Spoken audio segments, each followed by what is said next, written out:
Well, good morning.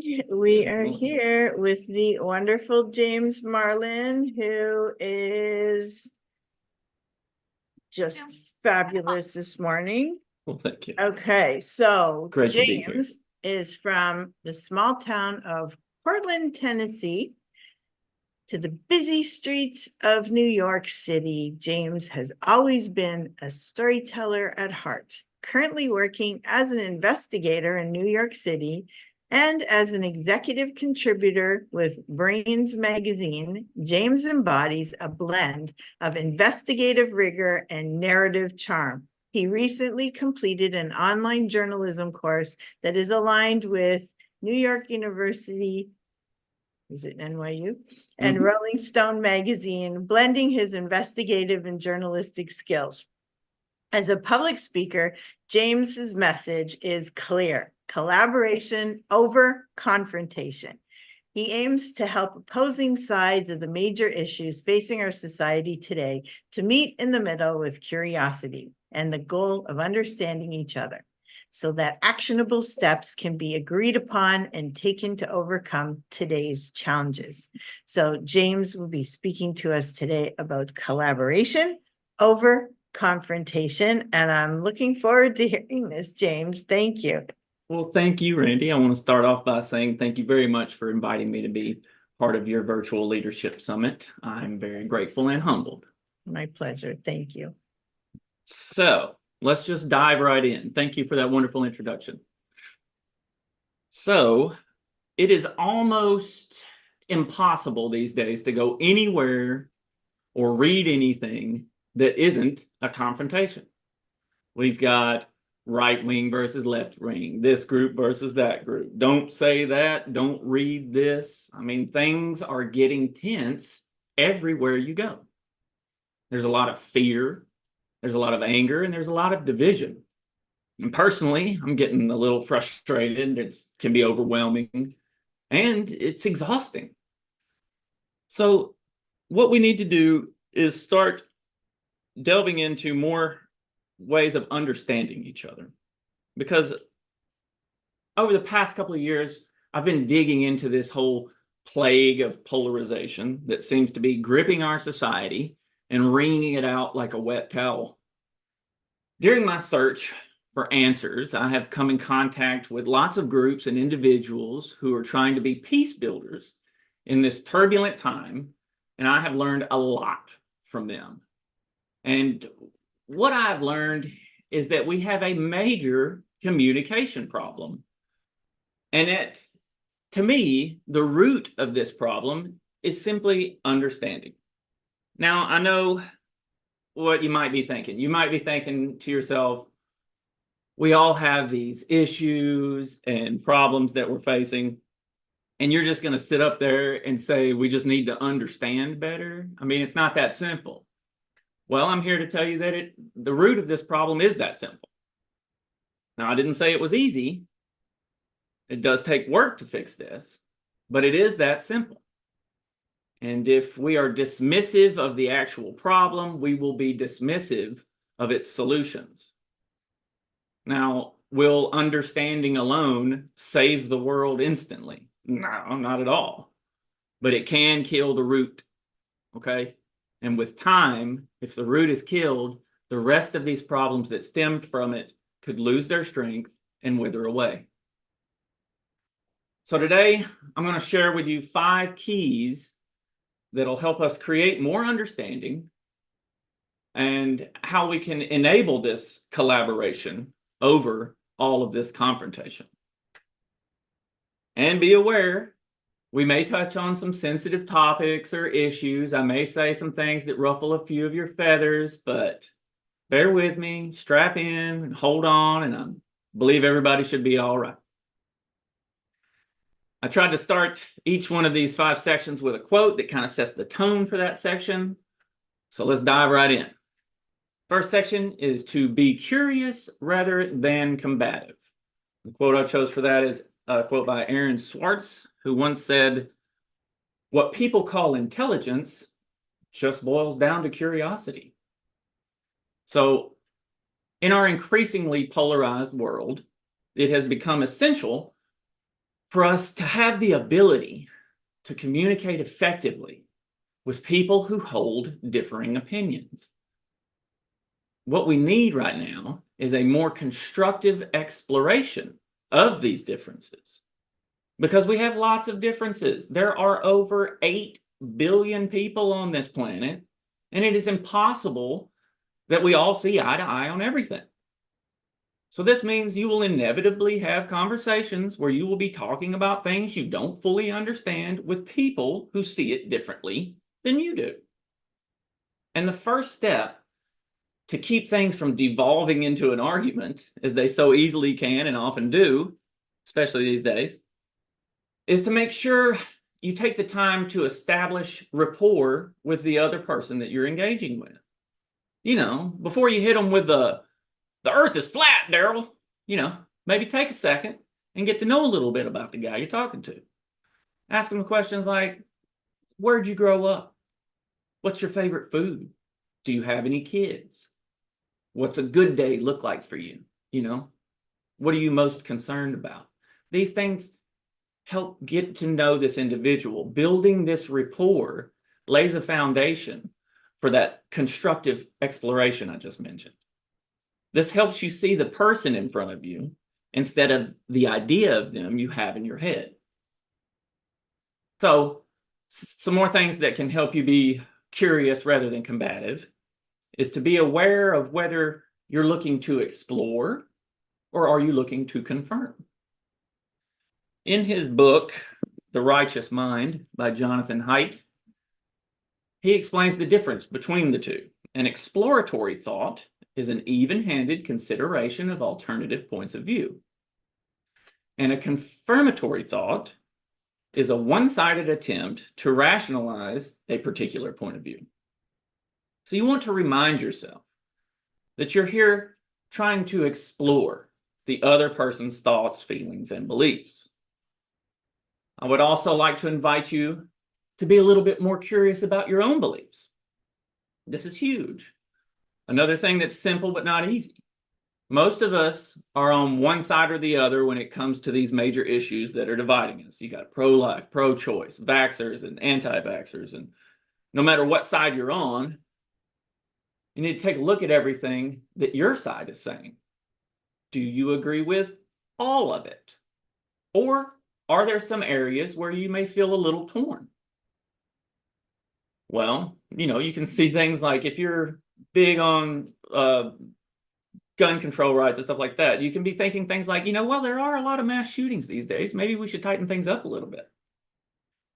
Or maybe what that person said wasn't really that offensive. Let's not tear down their lives just yet. Like, this part can be a little scary for us, okay? Going against the group. Throughout the early 2000s, psychologists' research into what they call identity maintenance found that reputation management is the glue that binds us to our peer groups.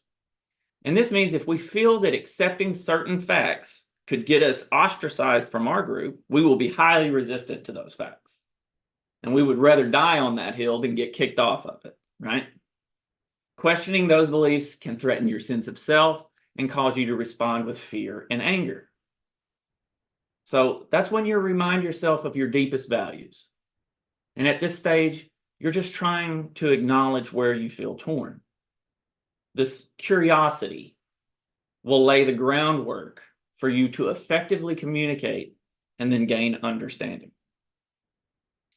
So number 2, being curious rather than combative leads us into this second point, which is listening versus debating. The great psychologist Carl Rogers helps us understand what active listening is when he described it as the ability to enter the private perceptual world of the other and to become totally at home in it. This is to say, to understand it. He didn't say you have to agree with it or challenge it. The point is to get to know it, to become familiar with it, to listen and not debate. So how can we make sure we stay on track? First, we need to be aware of our triggers. Be aware of those things that ruffle your feathers. When abortion, climate change, racism, transgender people, when these things are brought up in a conversation, they can instantly get you riled up. These are the things that can turn this from an exploratory conversation to a confirmatory one. You can instantly go from, I wonder what they think, to, well, let me tell you what I think. You see, it switches real quick. So we need to be aware of where we can get all jazzed up. We need to understand these things that will instantly make you defensive or offended. In some ways, to counteract this knee-jerk reaction to these triggers and to keep you from going on the offensive, a couple of them are like to use I statements instead of you statements. Say stuff like, I feel this way, not you guys always say that. You see how that changes things. Maybe instead of making statements at all, you can just ask open-ended questions that invite the other person to share their thoughts and feelings. Like, how do you think we can improve things? What makes a good person good, in your opinion? You want to put aside your expectations of the other person. That's huge. If something they say surprises you, that means you had an expectation and it wasn't met. So if you get surprised, don't offer a counter argument or a thought about what surprised you. Offer questions about what surprised you. What was it that surprised you? Ask them why they feel or think that way. The whole point of all of this is that by the end of this conversation, you should be able to repeat back to them what they think and feel about this particular topic or conversation.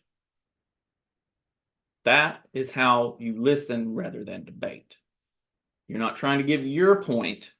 You're trying to repeat back to them what their point is. And this leads us into the other section. This is huge. The difference between being certain, being wrong, and the importance of intellectual humility. Another book that I would like to point out, Catherine Schultz on being wrong. She pointed out in her epic TED Talk that being wrong only feels embarrassing or dreadful when we actually realize we are wrong. And this is where this big distinction is.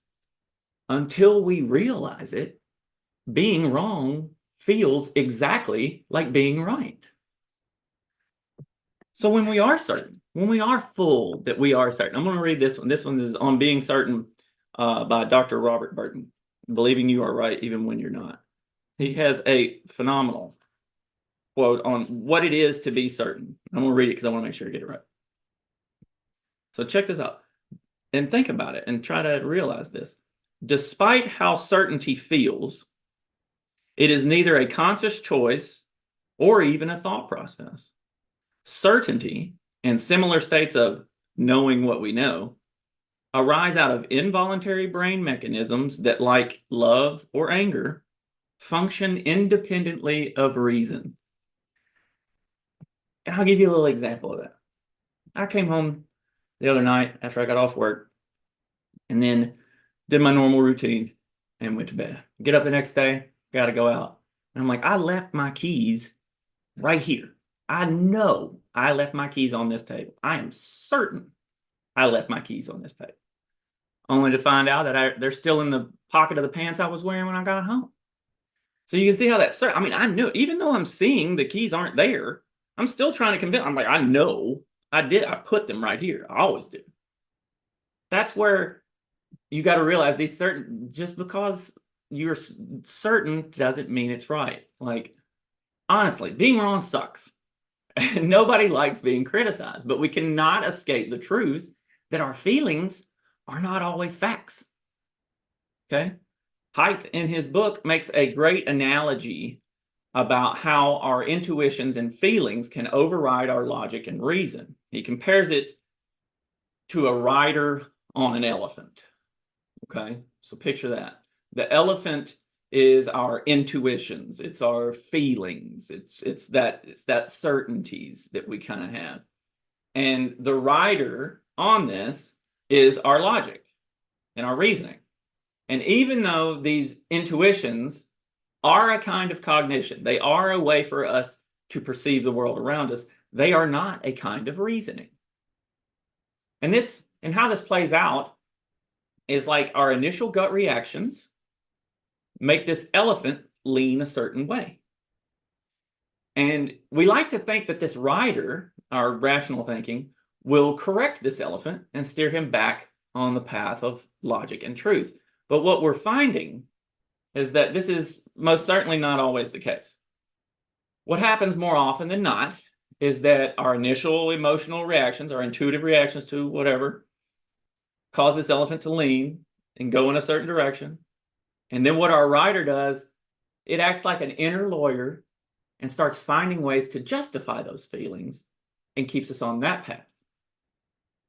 And since we all have this inner lawyer who will instantly start finding excuses and then start rationalizing them, we will make up absurd reasons and justify our judgments so quickly and convincingly that we'll believe our own horse hockey.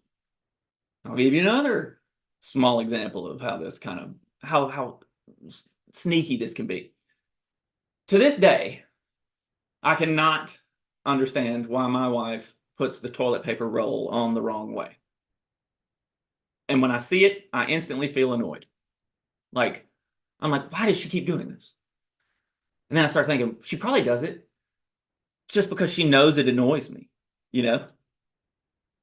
You can see how quickly and subtly this process gets started. My initial reaction of being annoyed is then justified by me telling myself that she's doing this on purpose. And she probably doesn't even know I feel this way about it. We've never even talked about it, you know? And this is where the third part of this section comes in, intellectual humility. Okay, this is where this can come in and break this cycle. Intellectual humility is simply the ability to recognize the limitations of one's own knowledge and to be open to new information.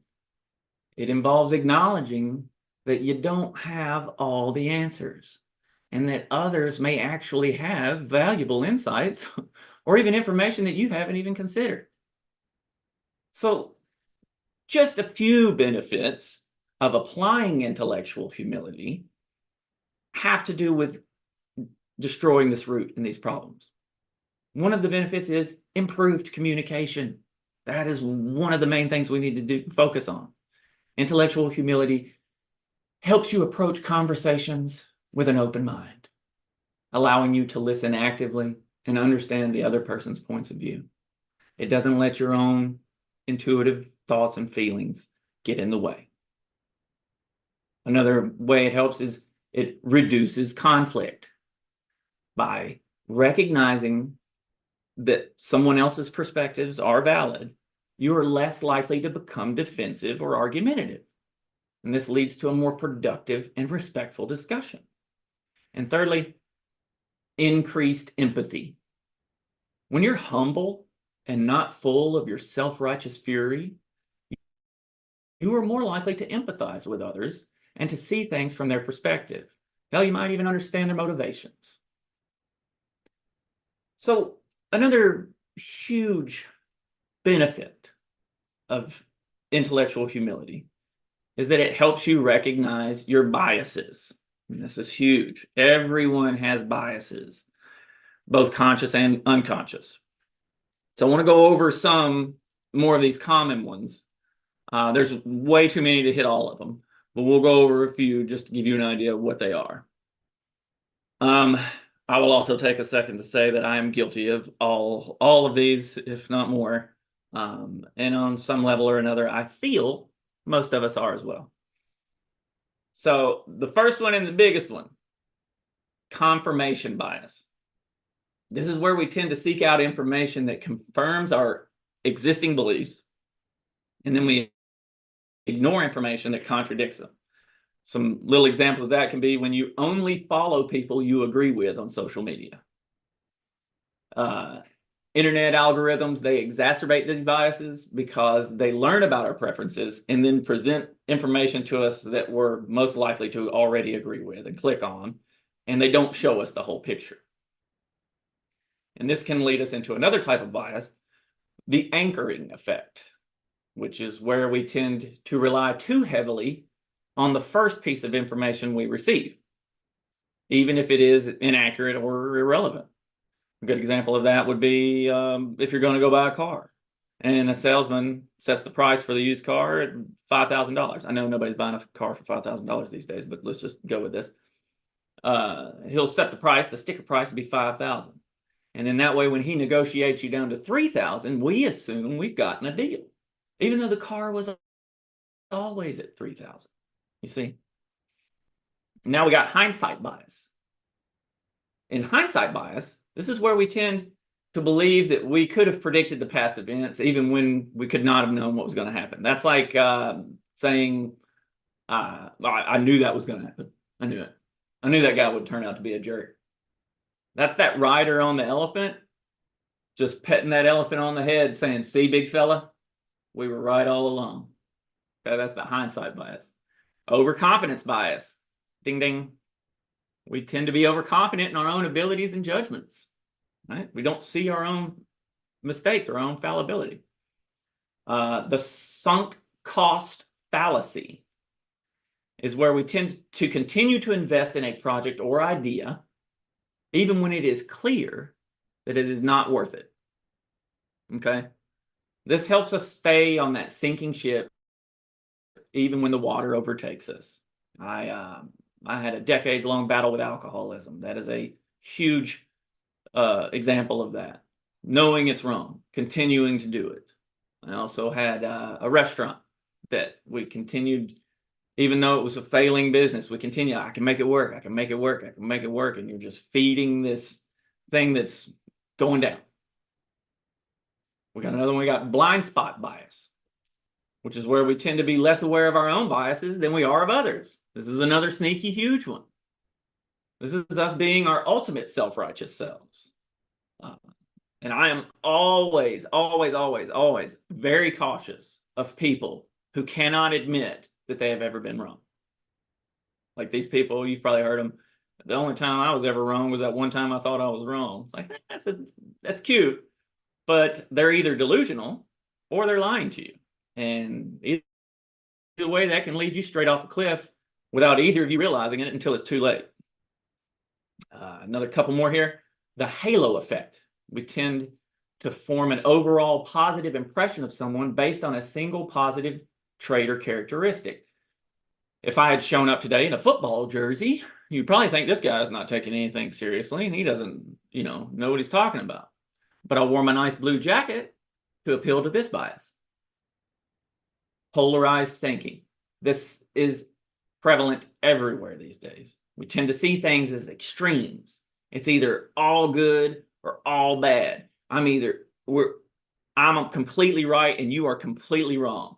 And this keeps us from seeing our perception gaps, which we'll get to in a minute.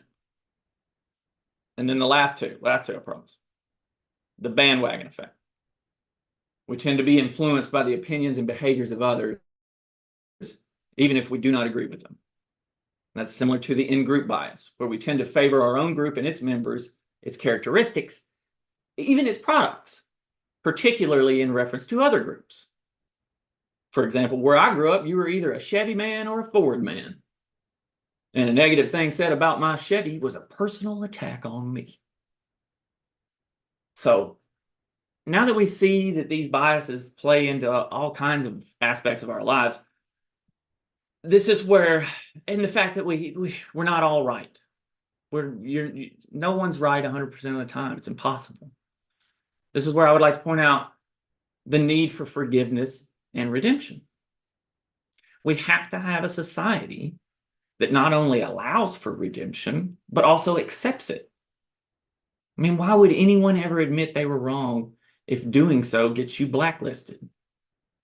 We should be able to admit our mistakes and move past them. This is one of my major problems with cancel culture. So, the next section. Seeking understanding over agreement. So what do I mean by seeking understanding rather than agreement? Isn't agreement important, James? Well, yes it is. But as my friend Wadhe Gokhale once pointed out to me, It's not about driving to common ground. It's about driving through the mud. We need to have more conversations that are geared towards understanding over agreement. This whole you're either with me or against me, and I'm right and you're wrong position is not an effective place to start. Okay? And as Haidt points out in his book, empathy is the antidote to righteousness. I'm not saying agreements are not crucial. I don't know if you can hear the fire truck behind me. Sirens are the soundtrack of the city here in New York. Let's give them a second to pass real quick. All right. So I'm not saying that agreements are not crucial. What I'm saying is, if we aim for understanding first, then naturally agreements are going to bubble up from those understandings. And those agreements are going to actually be solid. They're going to be anchored with trust and empathy and clarity and respect, even flexibility. These agreements will actually survive the next election, no matter who wins. And we've all made agreements without fully understanding before. Has anyone ever told you, hey, no matter what, something similar to this, like, no matter what, if Daryl calls, don't answer it. And you'll be like, why? And they're just like, promise me, if he calls you, you won't answer it. You know, okay, you promise him. You have no idea why. You don't understand why, but you've agreed. Well, what happens when they aren't there and the phone rings? I'll give you another one. You're working on a team at work, and the guy above you makes a decision on how things should move forward. And for the life of you, you have no idea why he would even want to do that way. But you agree. You're like, fine, let's just get this done. How likely are you to uphold these agreements? And how easily can you talk yourself out of doing what you agreed to do? You see, agreements we've made without understanding, they lack trust, they lack clarity, they lack participation to some degree. They have a bit of spite or resentment in them, maybe some doubt, fear, maybe even some anxiety. This all lowers the integrity of the agreement. One of the most successful businessmen ever, Henry Ford, put it like this: if there is any one secret of success, it lies in the ability to get the other person's point of view and see things from their angle as well as your own. Okay? And that leads us to final little section here: willingness and respect. This is where it gets hard. This is where the heavy lifting comes in. Some of us are going to have to pull the reins on that elephant pretty hard here. This is where you have to ask yourself the hard questions. Are you willing to be curious? Are you willing to question your own beliefs as much as you question others? Are you willing to admit when you are wrong? Are you willing to listen to those you disagree with? Are you willing to learn? Are you willing to give the respect that you demand others give you in your opinions? Are you willing to drive through the mud? Kind of boils down to, do you want a united states or do you want a divided states? Okay. We have created a world where conflict is inevitable, but reaching out past your limited understanding of something can get you branded a traitor. I mean, it's sad and worrisome to me that things like bipartisanship could be considered career suicide these days. I mean, that is the epitome of dysfunction as far as I'm concerned. And you're probably asking yourself, why, James? Why should I be the one to do this work? Why should I be the ones to do all this questioning? Well, I'm going to give you two reasons that I can think of. The biggest reason I can find that should encourage you to have this willingness is that we are more alike than we actually think. I was first introduced to the term perception gaps from a group called More in Common. I went to a conference in San Francisco about designing technology for social cohesion, and I met these people, More in Common. And one of the main guys there is a social psychologist named Daniel Yudkin. And to help us see and understand these perception gaps, which I had no concept of until then, they created this fascinating little quiz.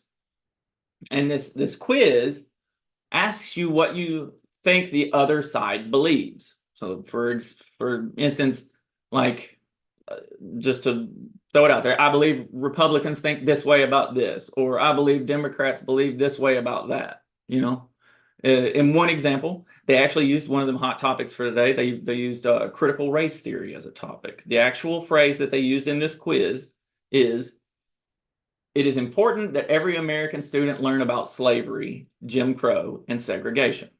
So Democrats who took the quiz estimated that only 32% of Republicans would agree with that statement. But in reality, 83% of Republicans who took the quiz agreed to that statement. So the perception gap from the Democrats' point of view looking onto the Republicans was a whopping 51% difference from what they believed and what is actually true. So more people from both sides actually agree on this. So why can't we see this? Why is there conflict over an issue most of us can agree on? And that is because nobody is bothering to listen and to understand the other side. We are too busy making assumptions and accusations based off these perception gaps. So another reason why you should be willing is because with all the fear and anger and division that we have everywhere, with abortion rights and climate change and mass shootings and book bannings, the list goes on and on. It's time to put some of these heavy burdens down for a minute, okay? It's time for us to make some room so that we can breathe out here. Now, I'm not asking you to go out and confront the biggest bully you disagree with, not at all. I'm just asking you to try to understand the people you normally come in contact with, the ones in your immediate world. Just take the time to understand them. These are your neighbors, okay? These are your fellow Americans. And I can't think of anything more un-American than hating Americans. Man, I'm not sure if you've noticed what's happening all over the rest of the world these days, but it seems like things are getting a bit on the edge. And we need to make sure we're not tearing ourselves apart in our own backyards, in our own schools, in our own streets, you know? We need to start coming together and establishing clear communication amongst ourselves, reaching new levels of understanding so that we can weather any storm that might be on the horizon. So to put it bluntly, what that means is it's no longer about being right or wrong. It's about not being an asshole, okay? Morality is different from one society to another, from one group to another. But at the end of the day, morality boils down to treating other individuals well.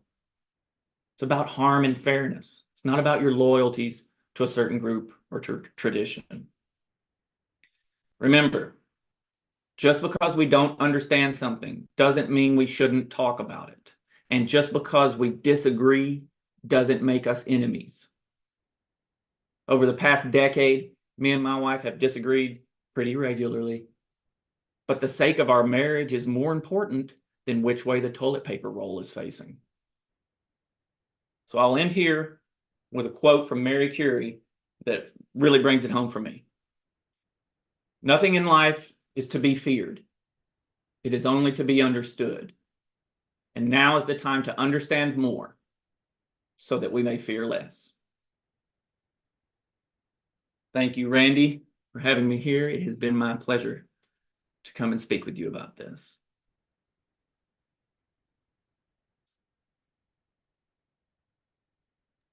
Thank you so much, James. Wow, that was so in-depth. That was awesome. Lots of great points and, very definitive in your examples and whatnot. So I love that. And I totally agree with you in being collaborative versus combative or, wanting to butt heads with people. I know there's people out there that just love the fight, Right. they love it. And they just want to go after it no matter what. Right. I've always viewed things as, how can we work together? Even if we disagree, let's come to an understanding or a collaboration or a compromise or something. Exactly. Right? Respect. Just a livable level of decency is all I'm looking for. Yeah, and so I love the talk. I love everything that you were sharing. So thank you so much for sharing Thank you. with us. And do you want people to get in touch with you? What's the next step? I'm sure if you'd like to reach out, I'm actually currently building a website. It should be up soon within the next couple of weeks it's mrjamesmarlin.com. That's or you can find me on LinkedIn. Those are the two places I'm active. I have a resistance to social media. I'm gonna try to get over that, but I'm still holding out on that one. Well, you wouldn't be the only one out there, so. Right, right. There's lots of them out there. Don't worry about that. And we've got you covered. We've got you all over social media for you. So that's Excellent. okay. That's awesome. And thank you so much. Thank you. I really appreciate you giving me the opportunity to come out here and say this. Well, my pleasure. And I really appreciate you taking the time to share with us and teach us and share your views and all the different examples you've provided. It was fantastic. And I look forward to the next time. Yes, ma'am.